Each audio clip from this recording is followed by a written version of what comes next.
Seit der Anfang der menschlichen Existenz bis die industrielle Revolution kam unsere ganze Existenz auf der Natur und auf den Gelegenheiten, die sie uns geboten hat. Deswegen hat die Natur nicht uns, unser Leben entschieden. Sogar war das alte ägyptische Reich, die mächtigste Reich der Welt zu dem Zeitpunkt, vom den Nil eingeschränkt, weil sie wussten, sie kein Wasser hätten, wenn sie zur Seite vom Fluss erweitert hätten. Die Natur hatte die Zügel in der Hand und wir konnten nur auf ihre Entscheidung warten und darauf entsprechend reagieren. Aber mit der industriellen Revolution konnten wir zum ersten Mal die Natur zurückweisen. Zum Beispiel, vor langer Zeit sind viele Leute im Winter gestorben, da es so kalt war und es nicht genug Essen gab. Aber mit der Technik konnten wir die Heizung benutzen und einen Gefrierschrank kaufen, um Essen aufzubewahren. Die Naturwissenschaft verbessert seitdem und jetzt können wir nicht nur die Natur zurückweisen, sondern die Natur produzieren oder rückgängig machen, je nach unseren Bedarfen und Wünschen. Die Sicht eines blinden Mannes kann mit der Augenoperation geheilt sein und um kränkliche Pflanzen zu ersetzen, produzieren wir das gentechnisch veränderte Lebensmittel. Unter dem Strich brauchen wir die Natur nicht mehr und folglich dämpfen wir sie ab.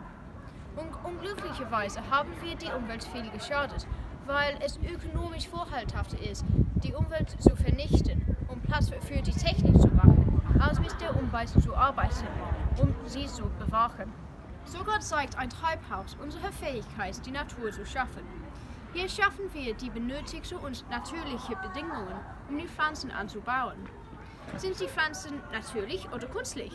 Und das gentechnisch veränderte Lebensmittel? Beide sind immer noch von der Pflanzenzelle gemacht und brauchen Wasser und Sonnenschein. Das hört mir natürlich an. Andererseits sind sie gentechnisch verändert, sodass sie krankheitsresistenter sind, der die natürliche Selektion widerspricht. Es ist deshalb klar, dass wir die Bedeutung der Natur ersetzen durch etwas, das praktischer für uns ist. Folglich, obwohl wir die Natur missachten, wenn es bequem ist, und trotz unserer Wunsch durch Technik vorankommen, sind wir besessen mit dem natürlichen Aussehen.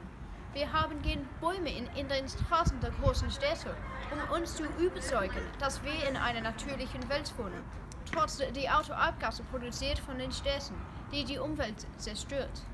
Das zeigt mir, dass die Natur immer einen Platz in unseren Herzen haben wird, dargelegt von der Umweltbewegung, die im Moment so beliebt unter den jungen Menschen ist.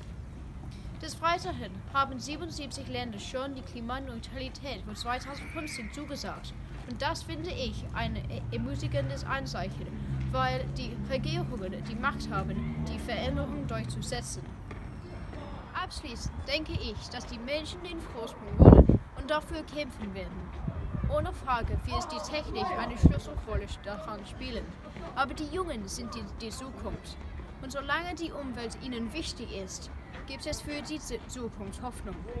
Jedoch habe ich noch, dass unsere Bedeutung der Natur immer ändert und es noch möglich ist, dass eines Tages wir uns und unsere Welt nicht erkennen werden.